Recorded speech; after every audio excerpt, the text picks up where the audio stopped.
कोठे ते आ माइया, कोठे ते आ माइया, मिलना तो मिल आके नाता खसमा नू खामाइया।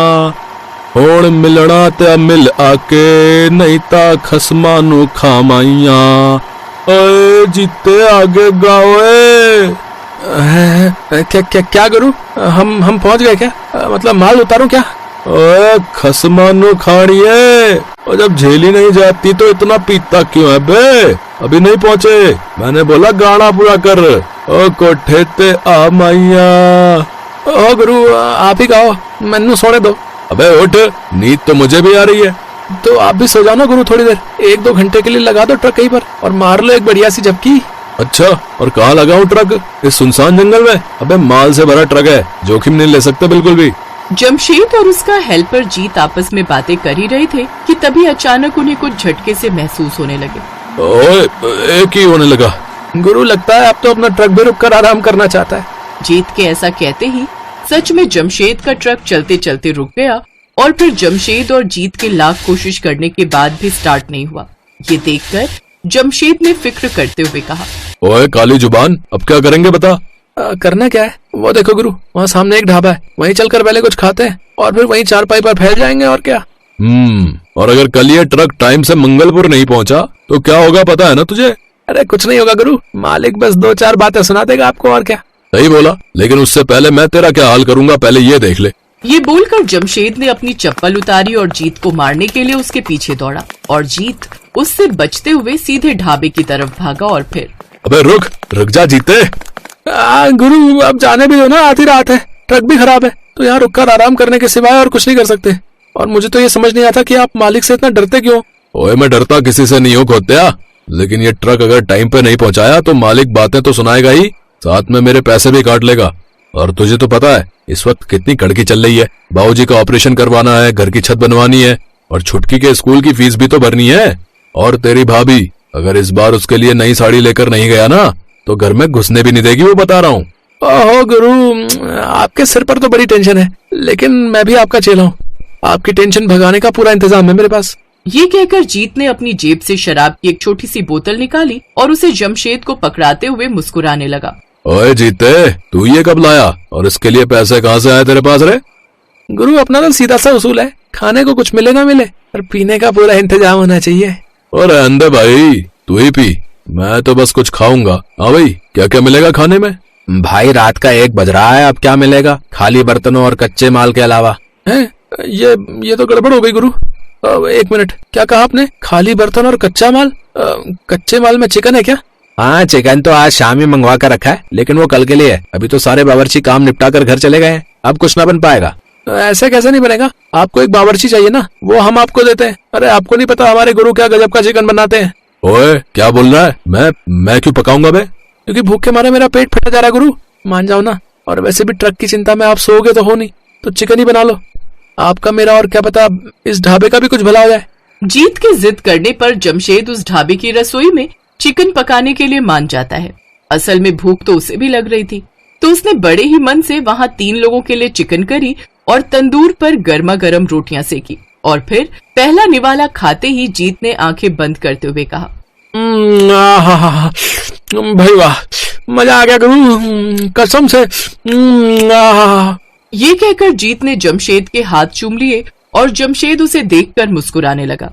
ये देखकर ढाबे के मालिक भरत ने भी फौरन एक निवाला तोड़कर चिकन करी के साथ खाया और फिर वो रुका ही नहीं। ये देखकर जीत ने उससे कहा, मैं रुक जाओ भाई, हमने तो बस चखने को बैठाया था आपको, आप तो सारा ही निपटाने लगे और इसके बाद खाने का बिल लाकर हमको ही पकड़ा दोगे।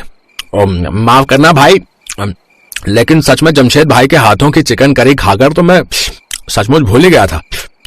मैं यहाँ सालों से चिकन बनाकर बेच रहा हूँ, एक से एक कारीगर बुलवाकर मैं अपने ढाबे पर रखे, पर ऐसा स्वाद तो आज तक न चखा। भाई सच सच बताना, किससे सीखा इतना बढ़िया चिकन बनाना? वो मेरी माँ बनाया करती थी मेरे लिए जब वो जिंदा थी। ये कहते हुए जमशेद उदास हो गया और फिर भरत ने उससे कहा, आपकी माँ गजब का हुनर दे गई है आपको, लेकिन माफ करना भाई, आपको अपने इस हुनर की कदर नहीं है। मतलब ये कि आपको एक ट्रक ड्राइवर नहीं बल्कि एक बढ़िया खानसामा होना चाहिए। आप चाहो तो चुना कर दो। सीधे सीधे पूछता हूँ, मेरे ढाबे पर काम करोगे?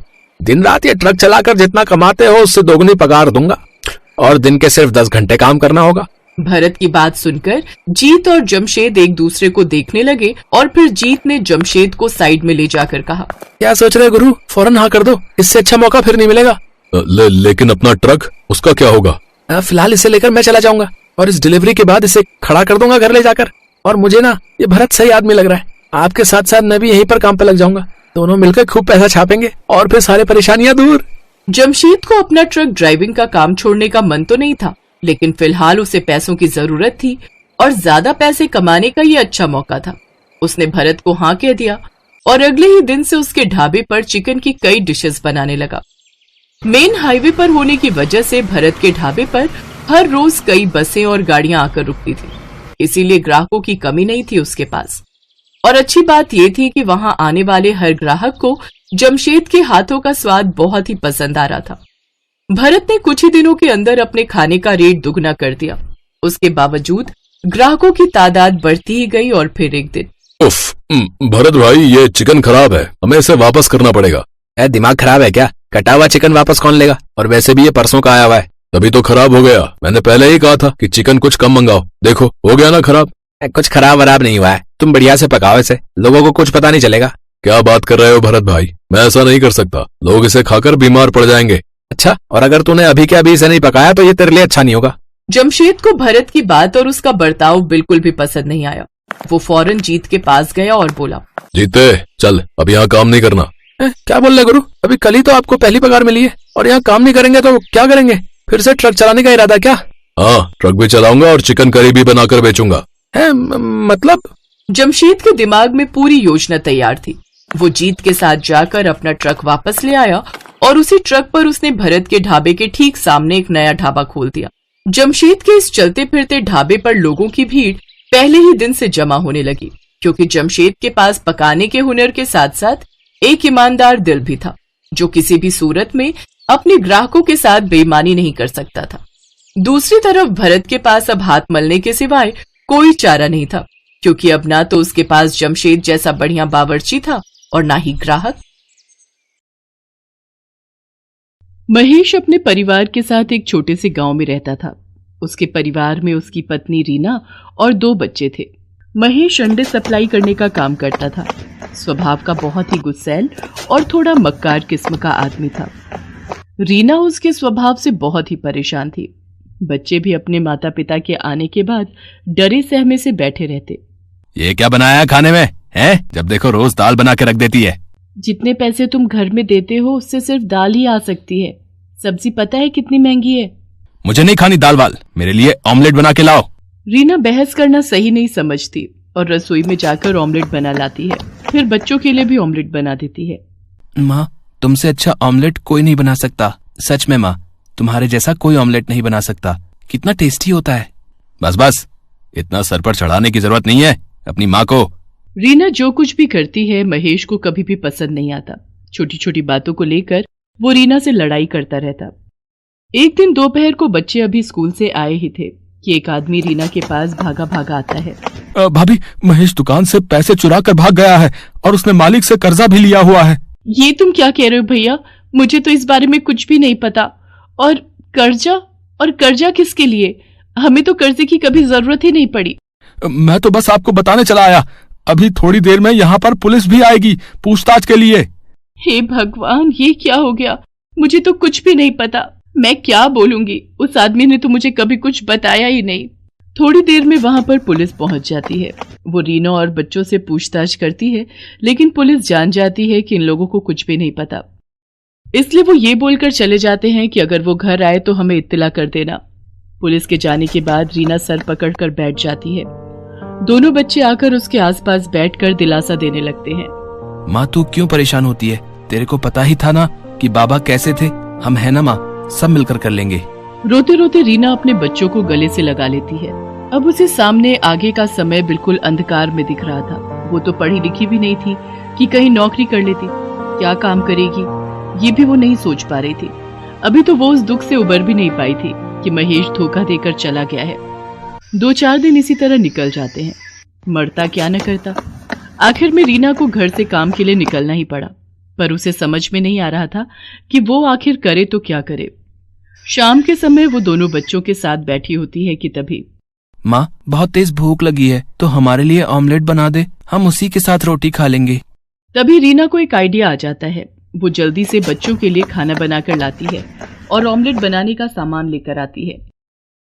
अगले दिन सुबह बच्चों के स्कूल जाने के बाद रीना सारा सामान और अंडे की 2 ट्रे और 2 ब्रेड के पैकेट लेकर बाजार में अपनी एक छोटी सी दुकान लगा लेती है। वो पहली बार इस तरह का काम कर रही थी जिसकी घबराहट उसके चेहरे पर भी दिखाई दे रही थी। तभी 2 अंडे का ऑमलेट बना दो, जरा तीखा बनाना और 2 ब्रेड लगा देना, ठीक है?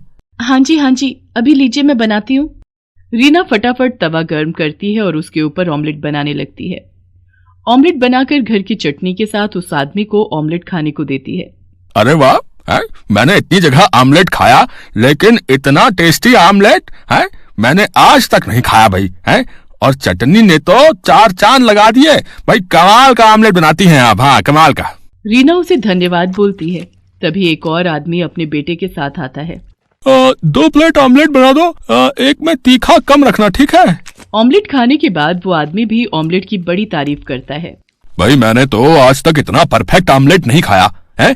मिर्च मसाले का तो इतना परफेक्ट बैलेंस है कि वाह भाई वाह, मजा ही आ गया। ये सुनकर रीना के अंदर थोड़ा सा आत्मविश्वास जागता है। शाम तक रीना काफी सारे ऑमलेट बेचकर घर आती है। बच्चे घर पर उसका इंतजार कर रहे होते हैं। अपनी माँ को पहली बार काम से आता हुआ देखकर वो दोनों भागकर अपनी माँ के लिए पानी और चाय बना लाते हैं। माँ तो कितनी अच्छी है, तुझे हमारी कितनी फिक्र है। बाबा ने एक बार भी हम लोगों के बारे में नहीं सोचा और हमें इस हालत में छोड़कर चले गए। बस मेरे बच्चों, पीछे की सारी बातें भूल जाओ और आगे अपना भविष्य देखो।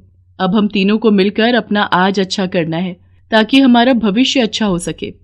माँ, हम भी तेरे साथ शाम को ऑमलेट बनवाने में मदद किया करेंगे। हाँ माँ, हम स्कूल से आकर जल्दी से अपना काम खत्म कर लेंगे और फिर शाम को आपके साथ मदद किया कर। तीनों माँ बेटे बड़े हौसले के साथ अगले दिन से अपना काम और अच्छे से शुरू करते हैं। अब शाम को रीना के पास ग्राहकों की भीड़ लगने लगी। अमित और राहुल ग्राहकों को ऑमलेट सर्व करते थे। अब रीना ऑमलेट ही नहीं बल्कि उबले हुए अंडे और मसाला अंडे, मसाला ऑमलेट, बटर ऑमलेट और अंडा मैगी बनाने लगी।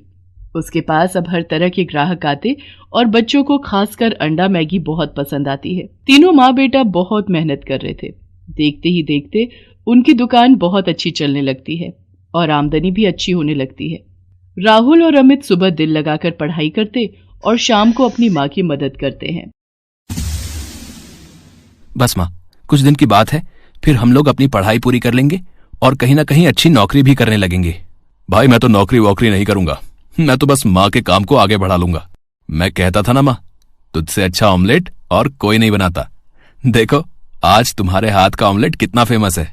मेरे बच्चों, मैं जानती हूँ तुम सुबह से लेकर रात तक लगे रहते हो, कितनी मेहनत करते हो। देख लेना, एक दिन भगवान तुम्हारी मेहनत का फल तुम्हें जरूर देगा। धीरे धीरे समय बीतता है और रीना के दोनों बच्चे अपनी पढ़ाई खत्म कर लेते हैं। वो अपनी माँ का साथ इसी तरह देते हुए आ रहे थे। राहुल ने तो पहले से ही ठान लिया था कि जैसे ही उसकी पढ़ाई खत्म होगी वो कहीं अपनी छोटी सी दुकान कर लेगा। माँ, क्यों ना हम लोग मिलकर एक दुकान ले लें? तुम्हारे ऑमलेट वैसे भी लोगों को बहुत पसंद आते हैं। बरसात भी आने वाली है, कितनी बार भारी बारिश की वजह से हम लोग रेडी नहीं लगा पाते। ये बात तो तूने 16 आने सच कही है। बरसात में कई दिन हमारे बगैर कमाई के ही निकल जाते हैं। माँ, राहुल ठीक कह रहा है। कल मैं और राहुल जाकर कोई दुकान देखते हैं, वहीं आसपास ही लोगों को पता चले हम लोगों की एक दुकान भी है। मैं जानती हूँ मेरे दोनों बेटे बहुत समझदार हैं। वो जो भी फैसला लेंगे सही लेंगे। अगले दिन दोनों भाई दुकान देख लेते हैं और किराया देने के बाद वो अपनी माँ के साथ वहां पर अपना काम शुरू करते हैं। अब रीना के हाथों का ऑमलेट लोगों को इतना पसंद आने लगा कि लोग दूर दूर से भी वहां पर ऑमलेट खाने आने लगे थे।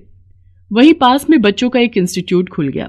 अब बच्चे वहां पर आते और सीधा रीना की दुकान पर बैठ जाते। राहुल अमित आज भी अपनी माँ की मदद करते हैं। आंटी, अपने हाथ का सबसे तीखा वाला ऑमलेट बनाना। मेरे लिए तो अंडे वाली मैगी बना देना।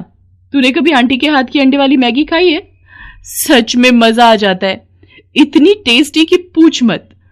घर पर कई बार ट्राई किया पर आंटी के हाथों जैसा स्वाद कभी नहीं आया। अब मैं ज्यादा नहीं सोचती और मैगी खाने सीधा यहीं चली आती हूँ। रीना को बच्चों के मुंह से अपने खाने की तारीफ सुनकर बड़ा अच्छा लगता है और वो और भी लगन और प्यार से उन बच्चों के लिए अंडे बनाती है। एक दिन रीना सुबह जब दुकान खोलने आती है तो देखती है कि चारों तरफ अफरा तफरी मची हुई है। लोग अपनी अपनी दुकानों से अपना सामान निकाल रहे हैं। अरे भैया जी, क्या हो रहा है? इतना शोर शराबा और ये लोग बाग अपनी दुकान से सामान क्यों निकाल रहे हैं? अरे बहन जी, आप भी अपनी दुकान का सामान जल्दी निकालो। जिस दुकानदार ने ये दुकान किराए पर दी है, यहाँ की सब दुकानें इल्लीगल हैं। हाँ, जिन्हें सरकारी महकमा के लोग बंद करने आने वाले हैं। ये सुनकर रीना अपना सर पकड़ लेती है कि अभी तो थोड़े से हालात सही होने शुरू हुए थे, अब ये क्या हो गया। वो अपने बेटों को फोन लगाती है और दोनों बेटे अपनी माँ की मदद के लिए आ जाते हैं। अब उन्हें दुकान का किराया दिए हुए 10 ही दिन हुए थे। रीना थोड़ा विचलित हो जाती है। वो लोग जैसे तैसे करके दुकान का सारा सामान निकाल कर बाहर ले आते हैं और सरकारी लोग आकर दुकानों पर ताला लगा देते हैं। पता नहीं भगवान की क्या इच्छा है, जब भी थोड़ा समय अच्छा होने लगता है तभी कोई बड़ी मुसीबत आने लगती है। माँ तो फिक्र क्यों करती है, हम देख लेंगे, कुछ ना कुछ हो जाएगा। रीना अपने दोनों बच्चों के साथ वापस वहीं फुटपाथ से शुरू करती है जहां उसने पहली बार अंडे की रेडी लगाई थी। जैसा कि रीना को डर लग रहा था कि अब क्या होगा, फिर दोबारा से काम कैसे शुरू होगा। फिर ऐसा रीना के साथ कुछ नहीं हुआ। उसके हाथों का स्वाद लोगों को उसके पास खींच ही लाता है। धीरे धीरे 1 साल का समय बीत जाता है। रीना के हालात बहुत ही अच्छे हो जाते हैं। धीरे धीरे उसके पास थोड़ी बहुत जमा पूंजी भी इकट्ठी हो जाती है, जिससे उसका आत्मविश्वास और बढ़ जाता है और वो अपने काम को आगे बढ़ाने का सोचने लगती है। राहुल को अपनी तरह ऑमलेट बनाना सिखा देती है। अब माँ बेटा दोनों मिलकर दोनों अलग अलग जगह पर दुकान लगाते हैं और दोनों जगह की आमदनी से उनके हालात बहुत ही अच्छे हो गए। अमित ने एक अच्छे से ऑफिस में जॉब कर ली। आखिर में एक गरीब अंडे वाली ने अपने आप का और अपने बच्चों का भविष्य बना ही लिया।